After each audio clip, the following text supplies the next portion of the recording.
Welcome to the FRYETTE amplification workshop in Los Angeles. This gentleman, Mr. FRYETTE himself, is going to give us a little tour. All right. Thanks.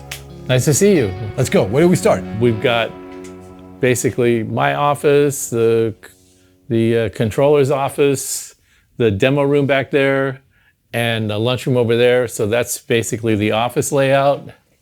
And then we have the production department. This is all, we'll come around to that, but this is the production and QC and assembly. Basically, we build out the product assemblies and put them on these racks, and then the racks are used for staging the initial turn-on test. So right now you're working on a lot of power stations. We're working on a lot of power stations and some other things over there you'll see. And so we have parts inventory over here. We have a final assembly table where we open things up. So this is where you and do final assembly. Okay. Packing. Put things together. Assemble speaker cabinets, whatever it is. So here's a brand new. This is a Deliverance 412 cab that's getting ready to ship with an order to I believe Israel of all places. And so this is small parts inventory over here. It's still getting reorganized. We've been here just about 15 months now, but we're still cleaning and fine-tuning and reorganizing. So you came in during COVID, more or less, right? Yeah. Well, no, actually after COVID. We came in here 15 months ago. COVID was... Right before I came last time then, right? It was, yeah, right. Mm-hmm. But we're doing a lot of reorganizing that we were going to do before we even moved and never got a chance to do. So now we are taking that chance. So we have QC and product development department here. And how many people are working here? There are six people in production. Okay, so here they do QC. QC, assembly operations, testing operations, and then this area, since that has all the test equipment, it serves double duty for QC, and also I use it after hours for development and prototype design. Okay, so that's where you sit when you come up with new stuff? Right. I have my computer here, which is a copy of my desktop workstation in my office, where I can work on a design and have access to it and do updates. And then when I'm done there, I go to my office, and those are already copied into the database. Okay. So I can review them one more time when my head is fresh again and see if there's any mistakes that I made. And then from there, I can send data off to the board house or the chassis house, whatever part that we need to get made goes out. But you put together like everything here, like not the cabinets, not the woodwork, right? The woodwork, not. But everything else. Everything else is done here. Yeah. So okay, nice. Yeah. And here we've got PS 100s that are cooking right now, and they're going to be cooking means you just let them run for overnight. Mm-hmm. Make sure everything's mainly for the power tubes. We want them to be real stable because the thing that we're having difficulty with our suppliers now is just stability of the tubes. They're shipping lots of tubes again, and fine, and the Shiguang factory is back online too, which is fine, but their QC and their consistency is a little off. So we have to be really on our game with the tube QC, because we need things stable. We need them to go into the customer's hand and not have any problems. So you have to replace quite a few, because normally we don't. Normally, because our QC process is so deep that we generally don't have issues, or they're very, very low. In the last month or so, we had a little bit of a spike on 6550s on reliability, and we've gone back to the manufacturer and said, okay, you have to tighten that up. And on our end, what we can do is we can extend the burn-in time. A lot of times the tubes they don't burn them in enough before they ship them. Okay, but if you take that part, if you take over, then you can We will do that to a certain extent, but if it takes enough time that it impacts our production, then we're going to go back to them and say, You got to change something. we don't want to do the rest of your production process for you and pay for the privilege, right? Yeah. So we go back to them, but we go back to them with solid data about what is exactly happening with the tubes and what we're seeing, and sending them samples of the ones that failed, and telling them that they need to resolve these issues. So that's why we go to this really extensive burning in process. So we've got power stations going right now. We just completed a batch of power loads that are going to a couple of domestic dealers this week.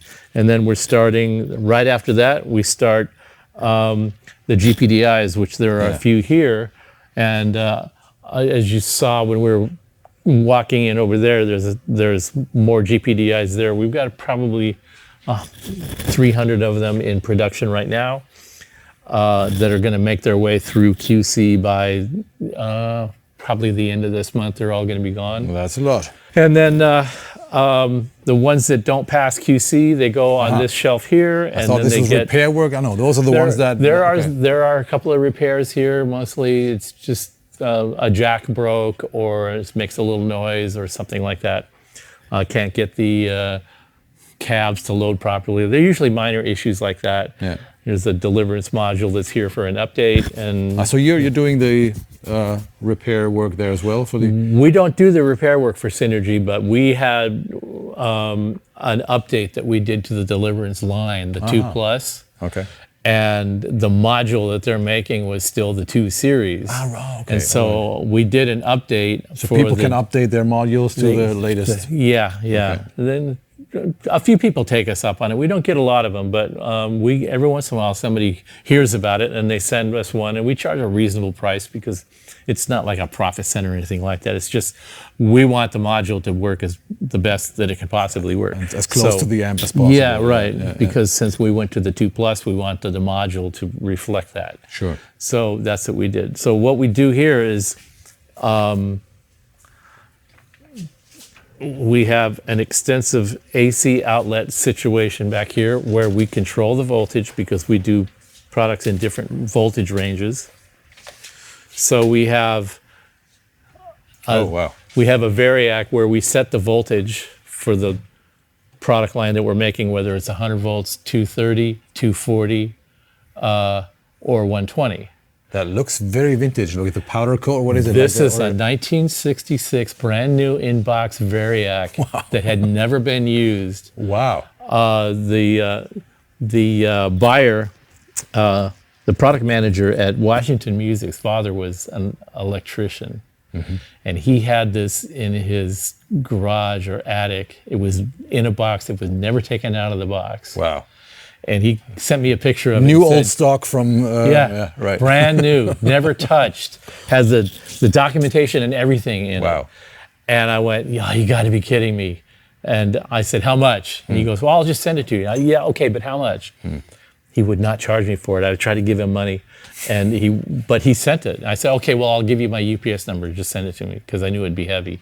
He didn't use my UPS number either. He just sent it as a gift. And that was so cool. I thought, this has to be enshrined in our process. Beautiful. So we built this platform, brought the electricians in to hook it into the electrical system. What happens is we have 208 volts here. And we have 208 and 120. So they tapped this into the 208 volt line and put a converter transformer in that converts it to 240. Because for the European amps, Yeah, and this variac goes up from 0 to 280. Oh, okay. So this will go up to 240, and then it will actually bump this 240 up to 280 if you wanted. And then this is the kill switch for all that. So we basically can just set it for 115, 117, 120. We can fine tune how we want it set, or when we have a lot of them and it loads down the variac a little bit, you can compensate for that, and we check the voltage to make sure that it's stable going to all units. It can just sit, you can feel it, and you can turn the knob back and forth a little bit. You got to see how it feels. It's just got this, it's literally brand new, made in 66. Wow. That's nice. So I love the look here. Yeah. So we gave it special place, and it actually turned out to be a really practical thing to have, because we can do with that, we can cook and QC 32 units at a time per rack. Nice. Which means on a typical day, we can go through 100 units a day. Wow. And that's about the capacity that we've been at for a little while now. Wow. And so everything goes through that process. The 252 power amps, the Z-Max, everything goes through that big just cooking process to make sure that we. Once that is done, it goes out of the door. Yep. Over there. And out into. And then we do it all over again. Thank you so much. Thank you. So good news for you guys if you already have a deliverance module, by the way. That was interesting information. I'm using the Pitbull. I prefer the Pitbull module for some reason, but I'm also in love with the full deliverance amp. I really like the graphic EQ. The Ultra Lead module came out really nice. I didn't tell them I was going to do that. He just said, I know you're going to do something special. I don't know what, and you don't have to tell me. And I said, I'm not going to tell you because I don't know if I can pull it off. But when I know that I can pull off miniaturizing the graphic EQ and sticking in that package, I'll do my damnedest. And if I do, then great. And if I don't, then I'll find something else to do. But it turned out that we were able to find sliders small enough and accurate enough to do the job. And then I was able to cram all the filter circuitry in there to make it work. And so when I first showed them the pictures of it, they said, well, email me some pictures. And I said, no. Well, what do you mean no? I said, are you near a computer now? No. Are you with your team now? No. He said, call me when you're with your team and next to a computer with a big screen. Why? I said, just humor me, okay? So they did. He called me back about an hour later. He says, okay, we're here. We got Friedman's here. We got the big screen open, and but we don't see any email from you. I said, I'm sending it now. I hit send, and then I heard this click, and then I heard, oh, fuck. And then Dave said, I think I'm getting a boner. And I just went, okay, my work is done here. They sent me all their high gain modules, and I did like some of the reference files, like playing back the same riffs for all the high gain modules. I'm using this 19-inch preamp a lot in combination with my Brunetti power amp, and so I had to choose two models. And I went for the Überschall and the Pitbull, but turned out I'm using the Pitbull 90% of the time. Wow. But I also like the sheer power of the Deliverance 2 Plus. That's just... Yeah, it just came out so nice. Yeah. But we're getting carried away. That's all for now. Thanks for watching. Check out the links below to all the lovely FRYETTE gear. Thanks to you one more time. Thank you. And I see you in hell, motherfuckers.